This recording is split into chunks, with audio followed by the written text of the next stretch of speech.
Ben bolsa bir rapçi, sen bolsa bir kırk yapçı. Ya uyan yok, ya maşinan yok, ya pulan yok. Nimeni tegimemezsin ha? Ahine bizim tutuyorum. Koz kılıp yok olsa bulsunuz belki koz kılıp bayanım vuramsınız. Bir karsam közeynikiniz ba.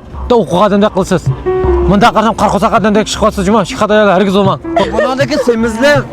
Rahmet. Koyacağım beni. Yaxşı görettim ben onu ya. Ya kana yerim kumar ya. Üzüntü köpmeyedi. Uyumalandım. Çocuklar. Uyalan mısın? Ne yapıyor yine?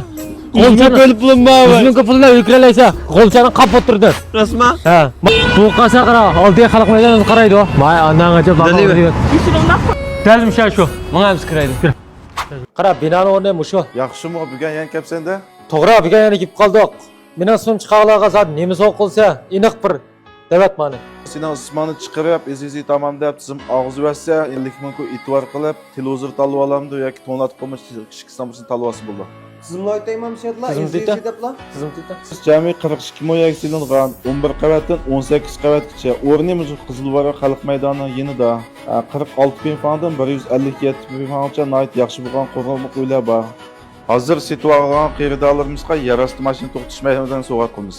Tanlab situatsiyalar bo'ldi. Tug'nondek men xalq maydoni, mayeliti judiyan, kayni birinchi binorimiz 17 qavat. Ayak yılı kanzu vazırken de. Ha, kayni Xanzu hozir. Ya boldu ağını mağan boyunu. Allah bu yerda